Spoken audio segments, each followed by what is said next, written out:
Security program on spreadsheets, new regulations piling up, and audit dread? It's time for Vanta. Vanta automates security and compliance, brings evidence into one place, and cuts audit prep by 82%. Less manual work, clearer visibility, faster deals, zero chaos. Call it compliance or call it compliance. Get it? Join the 15,000 companies using Vanta to prove trust. Go to vanta.com/calm. What is up? What is up? What the hell is up, my Dark Horse friends and family? Welcome back to another episode of the Dark Horse Entrepreneur. We're out there helping parents make money online. Turn your side hustle into your main hustle. And I am your humble host, Tracy Brinkmann, and I'm thrilled that you're joining me here again today. So whether you're a seasoned veteran on this journey or you're just that curious newcomer, I can promise you this one thing. You're in for a treat today. So grab your favorite beverage, settle on in, and let's take a deep dive into a topic that could very well transform the trajectory of your life and your business. So, I know, let me hype that up a little bit more, right? In our last episode, we explored the vast yet often underestimated power of compounding. It's all quiet, and yet it's monumental in its majesty. Well, today we are going to continue this momentum by zeroing in on incremental change. Now, this is a concept that resonates 100% so profoundly with the same frame of mind from yesterday's episode. You see, incremental change, it is those slight daily adjustments, those little tweaks, those little nuances, those little shifts that are the essence of long-lasting growth. I want you to imagine it's like making the adjustment on your camera's focus. The image starts off a little blurry, a little undefined, but with small, precise adjustments, clarity emerges in your life and in your business. Our businesses and our lives work much the same if you really think about it. Here's the opening question I have for you today. What one small step can you take today that might lead to that significant shift tomorrow? What small incremental camera focus adjustment can you make that can impact you hugely by bringing something into clarity? I want you to keep that in mind as we dive into the rest of this episode. All right, so let's get right into the heart of today's discussion. Incremental change. I don't want to tease it anymore. What do I mean by incremental change, you may ask? I mean, I kind of tease it a little bit, but simply put, it's a series of small, deliberate steps towards your improvement, towards your relationship getting better, towards your business selling more, towards whatever it is, being a better parent, whatever it might be for you. These aren't sweeping changes, right? These aren't sweeping changes that overturn your world overnight, but rather these small, strategic, tiny little shifts that seem to pave the way for profound and, more importantly, lasting transformation. You see, one of the biggest misconceptions that I believe is still out there today is that change needs to be big and grandiose and instant. We're constantly bombarded with these overnight success stories, these massive revamps that someone or some business went through that seem to suggest that the only path to progress is through these grand gestures. Here's the truth, ladies and gentlemen. Those stories often miss the mark of reality, right?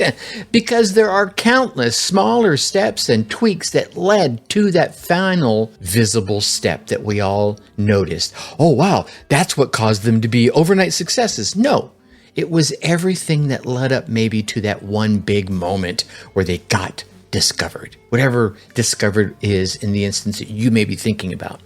Imagine, if you will, an artist painstakingly painting a mural, stroke by stroke, color by color. They build layers, one on top of the other, essential to the masterpiece.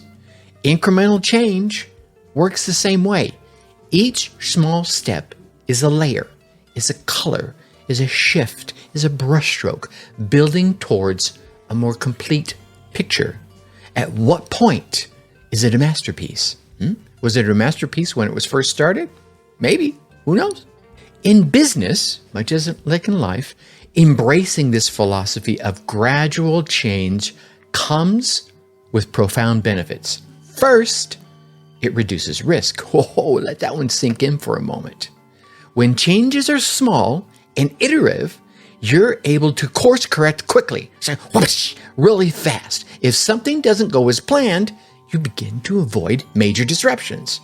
It also improves adaptability.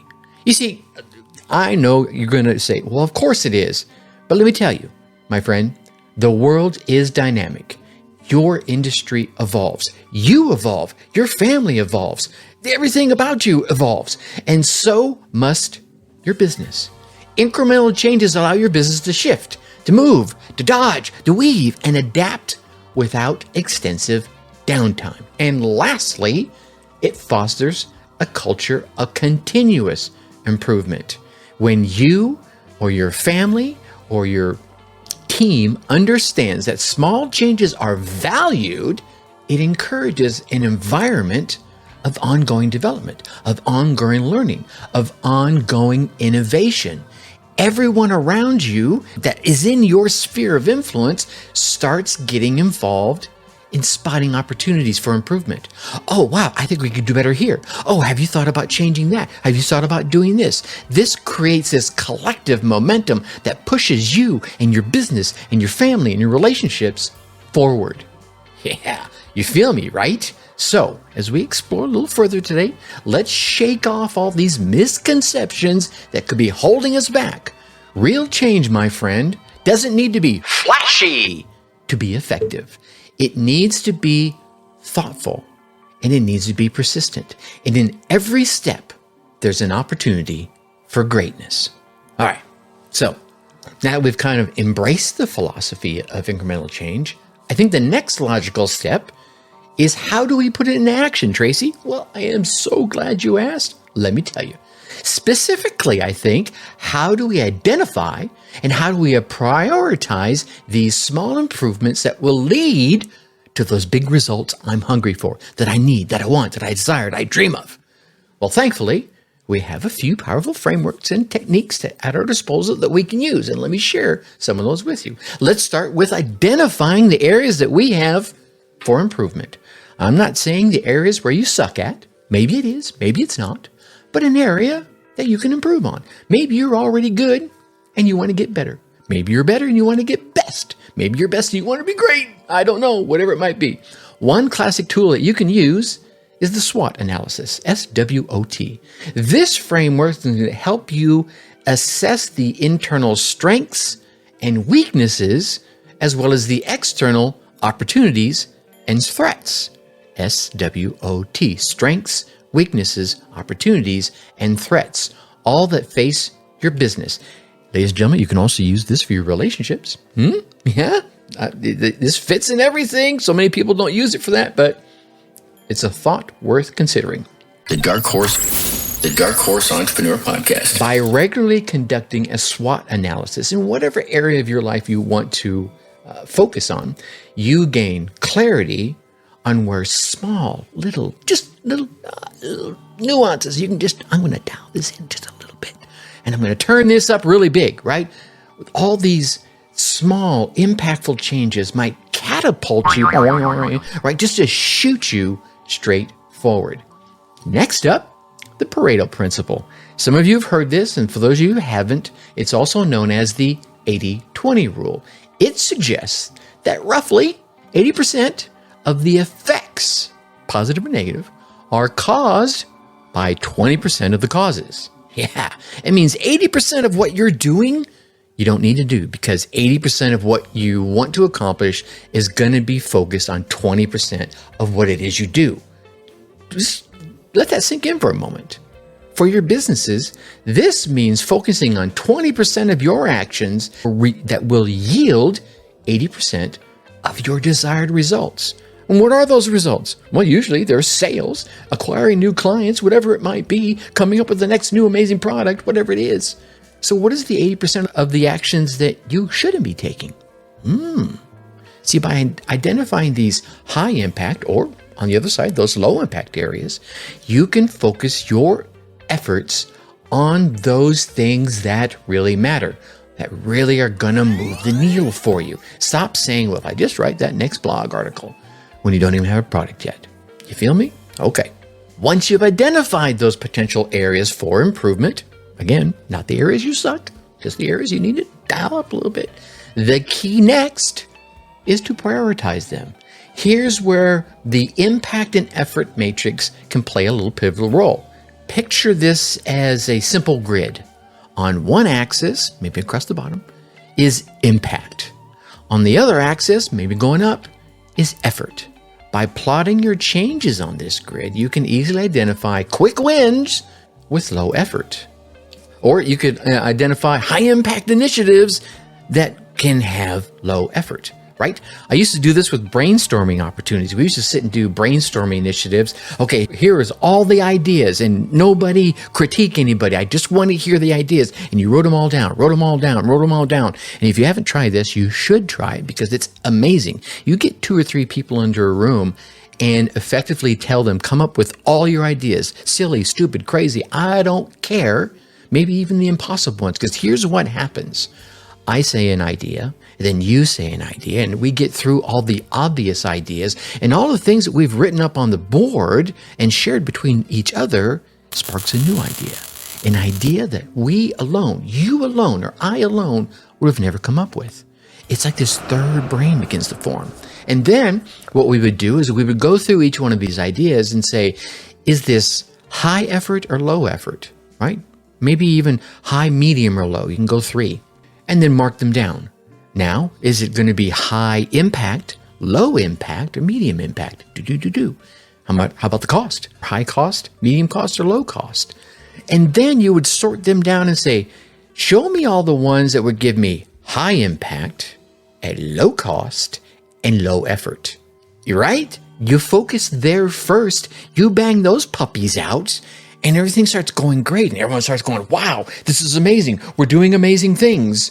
And then you start going after the medium ones. Or you sit down and have another brainstorming session because a whole new realm of ideas begin to open up because you're in a new space now. And you rinse and you repeat.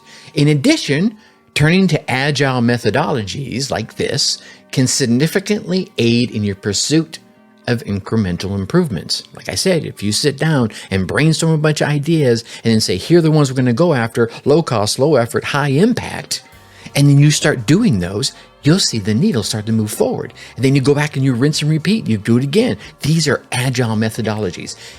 Being agile and having this iterative approach facilitates ongoing adjustments and prioritizes flexibility. This makes it ideal for small, continuous improvements. Ka-chunka. You just keep pushing on forward. Little baby steps. You are like the turtle. While the rabbit's running around doing all these crazy things, you're just like one step at a time. By adopting these agile principles, you maintain a focus on delivering value in small, frequent increments, right? 0.5% improvement every single day. And the next thing you know, you are over 300% better than you were when you started after listening to this podcast. Now, for my business owners out there, here are a couple of practical tips to establish consistent systems for identifying incremental improvements.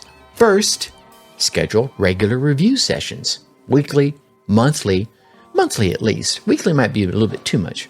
And schedule them with your team so that you can evaluate. Don't do this in a vacuum. That's why I say a schedule with your team, to evaluate ongoing projects and the processes in those projects, right? And the processes in the business in general. You can use these sessions to collaborate. You can use collaborative tools like the SWOT analysis or the impact effect matrix, brainstorming combined with the impact and effect matrix. Now, this can also be done for my small business owners, my folks, just starting, restarting, or kickstarting their side hustle. Do it with yourself. Get a trusted partner, right? That you believe in, that believes in you, and go through the same exercise. You see, I think one of the things we all need to do, whether we're part of a bigger business or we're just starting, we're the mom or dad out there wanting to make a better life for our kids, we want to start something like capturing feedback.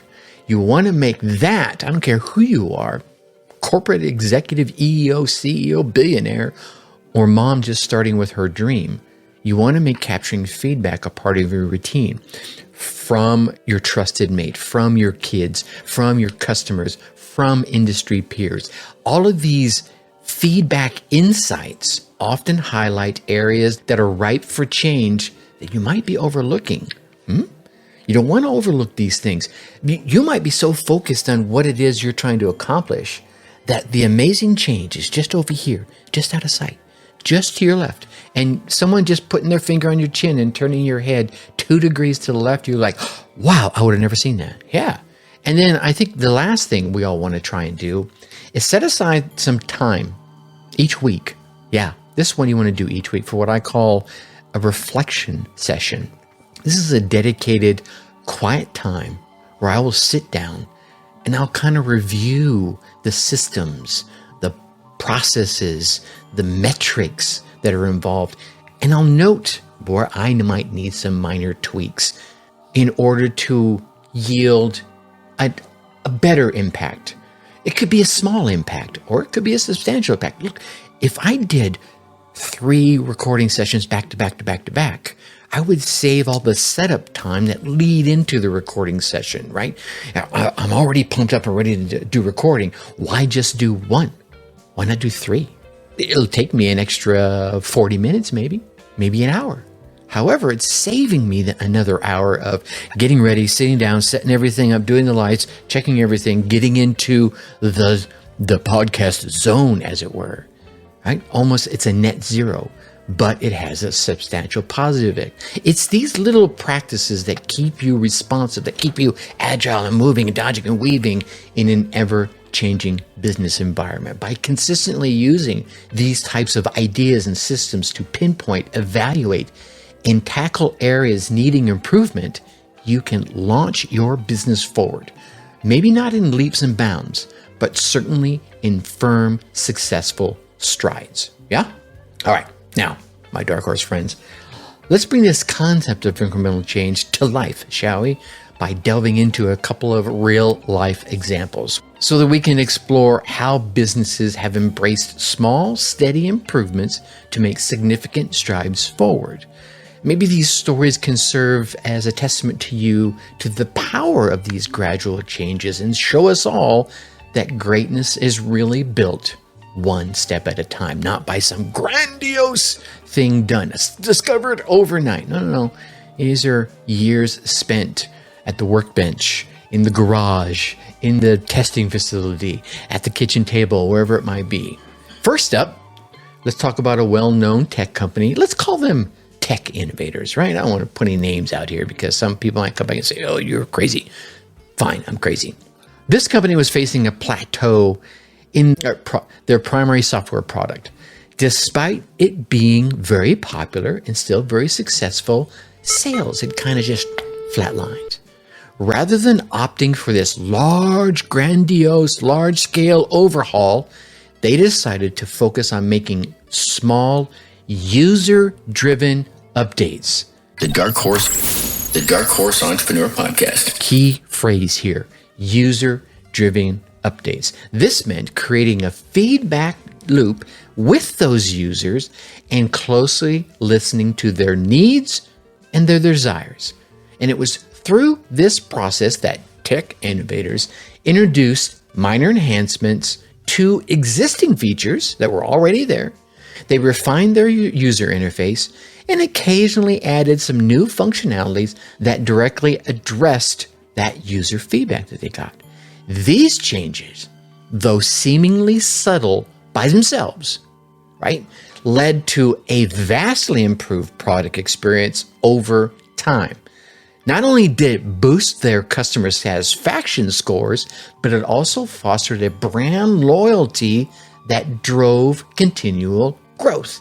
Their hallmark of success in this endeavor brewed, it's percolated right to the top like a warm cup of coffee through consistent incremental improvements. Okay? Obviously, otherwise I wouldn't be sharing this story here.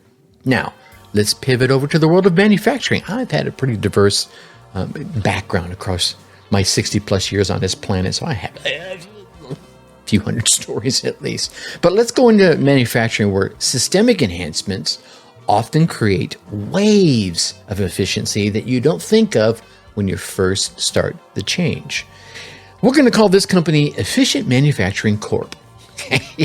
Now, they've been dealing with these bottlenecks in their supply chain that have been affecting delivery timelines, as well, obviously, as customer satisfaction.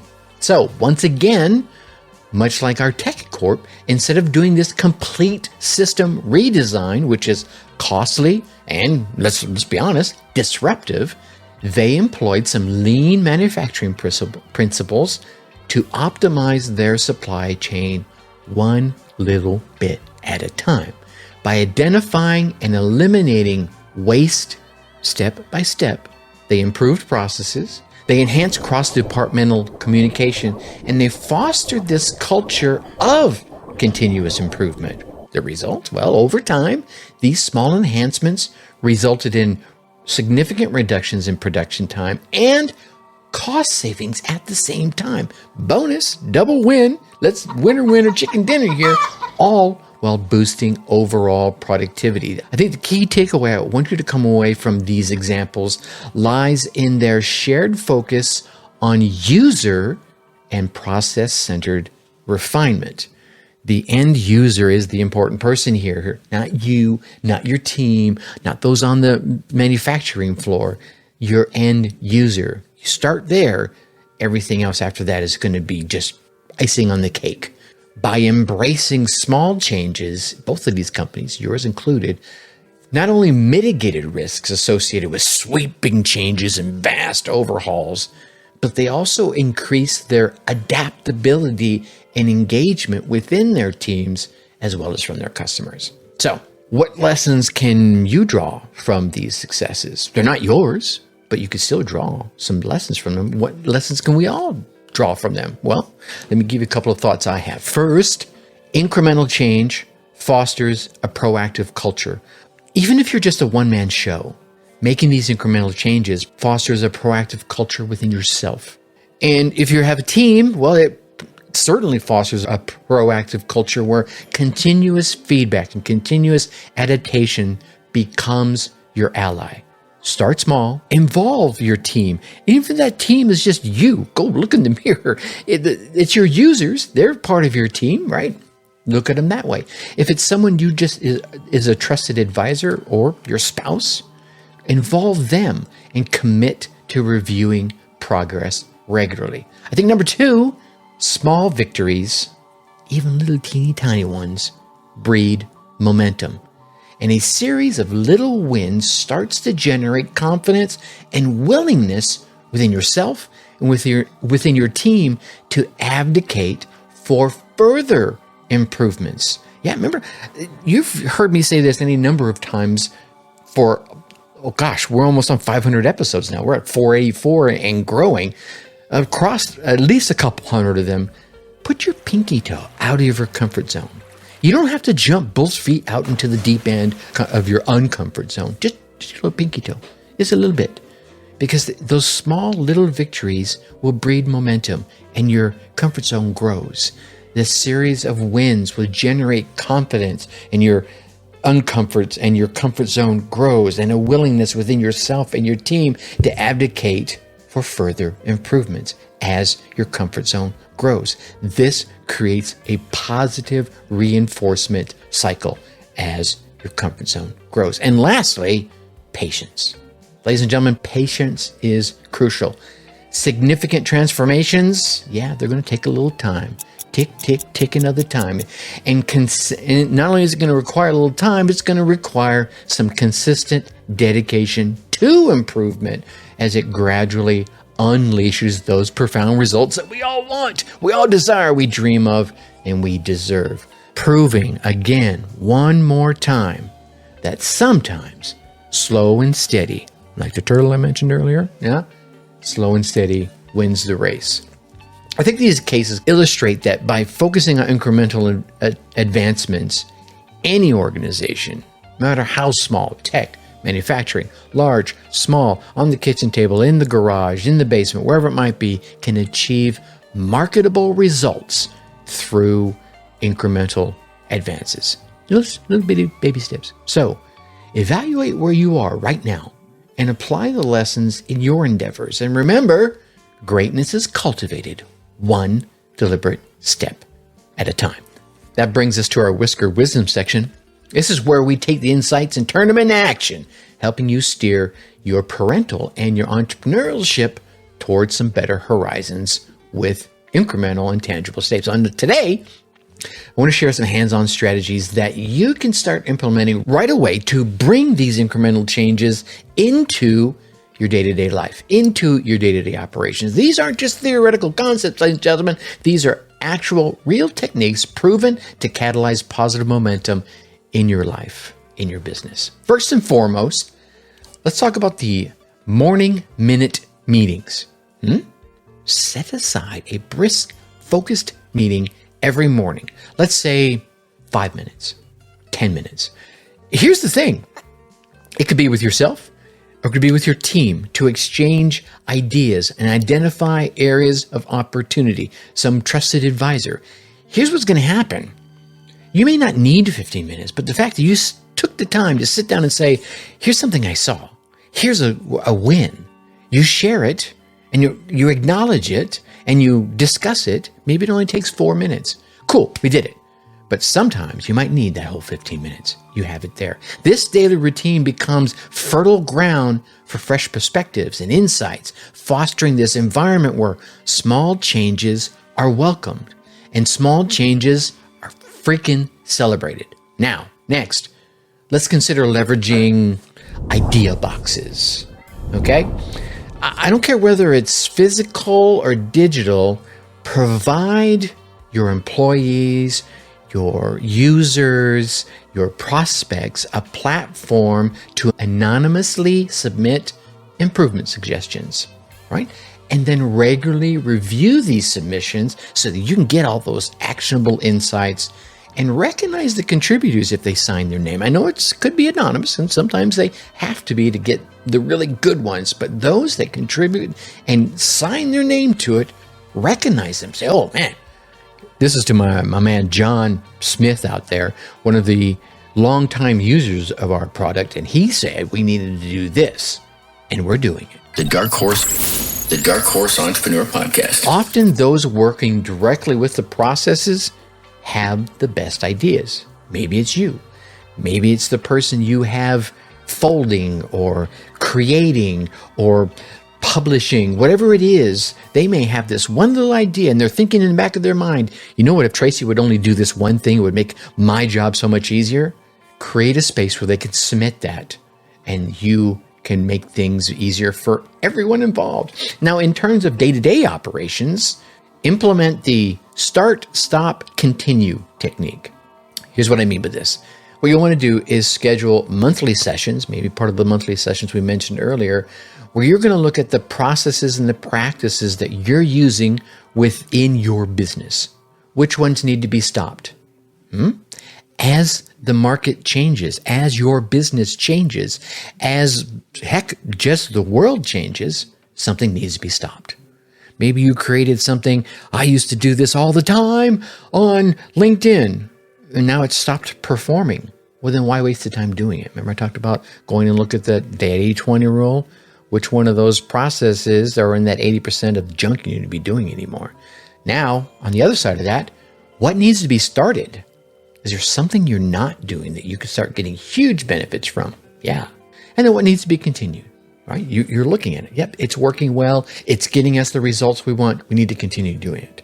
And by actively evolving other members of your team, other members of your trusted circle, you empower them to take ownership of these changes, ensuring their buy-in and ensuring their sustained enthusiasm for improving initiatives, for improving the business overall. And if it's just you, fine, it's just you. You're going to build that own momentum within inside of you. And an effective way to involve your team, if you have one, and it could just, and these could be contractors too. Contractors are teammates. By involving your team is by creating focus pods. These are like small little cross-departmental groups. I know some of you aren't there yet, but for those of you that are, I want to put something out for everybody. So these are these small cross-departmental groups, maybe even some users are in there as well, tasked with evaluating a specific business area and suggesting some minor tweaks. Yeah, this is just another way of doing it, right? These little focus pods are encouraging these groups to meet regularly and provide we'll call it a structured approach of pursuing continuous improvement. This helps you avoid that silo mentality that so many businesses begin to get as they get a little bit bigger. All of a sudden, you've got the front end and the back end. You could have a restaurant where the front of the restaurant thinks, well, if the back would just do this and just do that. And meanwhile, those folks that are back there cooking your food and setting up the back are thinking, well, gosh, if the front of the house would just do this and just do that. Well, let's get them together to hash out some of these things. Maybe there's a reason the front doesn't do that and the back doesn't do this. Yeah, maybe there's an alternate solution through that brainstorming process, okay? And I think, moreover, you want to cultivate a feedback-rich culture by encouraging direct, constructive communication, right? Oh, here's a gem I want to share with you. I believe can really elevate your progress. The small wins log. Yeah, maybe you add this to your 5-minute meeting that we talked about earlier. It's not just a place to record things. I think it's a place to celebrate them. Create a shared document that anyone you want to allow input on can go in and log a small victory each day, every day, each week. Maybe they resolved a minor glitch. Maybe they received some positive customer feedback, or maybe they just received a successful test or have a new idea. Yeah, you put this out there and all of a sudden you'll start getting all these great wins and these great ideas. Why might this one be so impactful? Well, I think mostly because it reinforces that positive habit loop. Recognizing progress, recognizing wins, seeing they're cared about, seeing you're cared about yourself as you review your own wins log, even if you're in the entrepreneurial space where it feels so lonely, right? Yeah. You go back and look at the progress I've made. Yeah. See, you recognize that progress, however small. It keeps the motivation high and it keeps the momentum going. As the log grows, so does your confidence, so does your ambition, so does the team's confidence and the collective's ambition. Commit to reviewing this log periodically during those meetings, right? Spotlighting contributions, celebrating achievements, hop on your social media and talk about it. These are amazing things that we're doing. This not only motivates anyone in your sphere of influence, but also creates this cohesive culture focused on progress and innovation. So, wow, I didn't want this episode to be this long. I just wanted it to be a build of yesterday's, but I just got on a roll and I couldn't stop myself. Here's your challenge. This week, pick one of these strategies. Just one. Don't try them all, right? It's just like, that's overwhelm. Pick one of these strategies and implement it.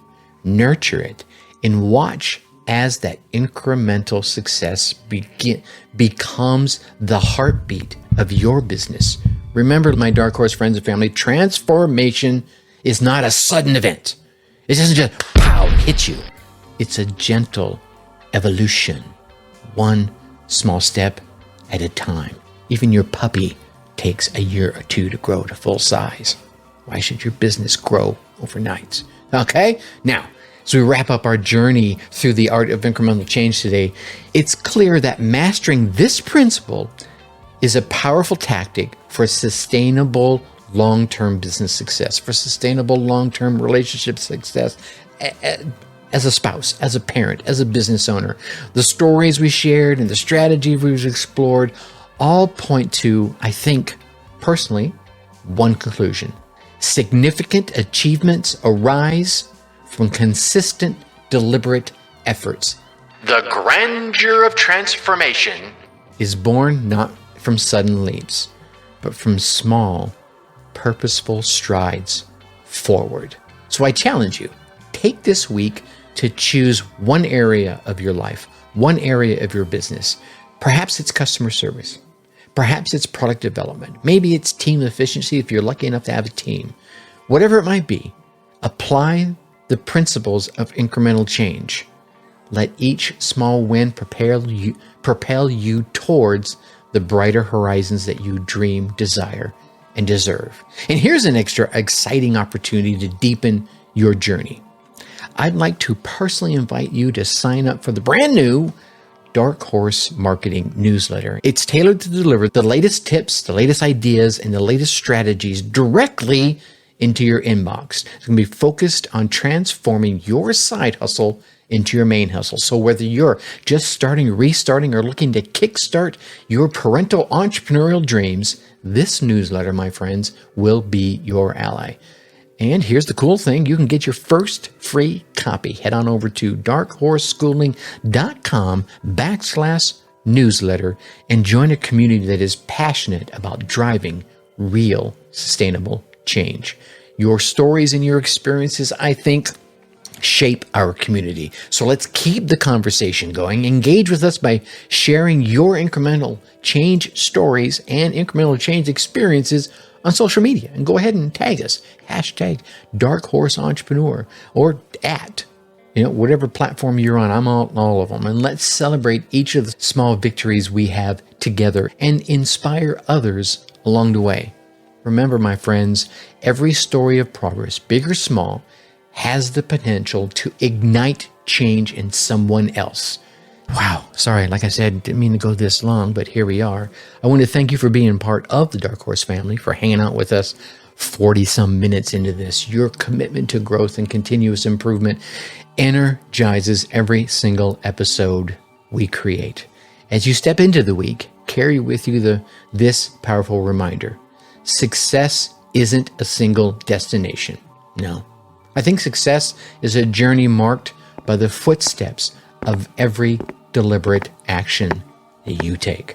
Until next time, I am ever your humble host, Tracy Brinkmann, reminding you to stay the course, chase your dreams, and keep building that legacy, one small change at a time. Think successfully and take action. Hey, my Dark Horse Entrepreneur parents, thanks for tuning in. If this episode struck a chord, share it with a fellow parent hustler. Let's grow our tribe that thrives, not just survives. For more insights and a community that totally gets it, join our Facebook group at www.darkhorseschooling.com/tribe. Think successfully and take action.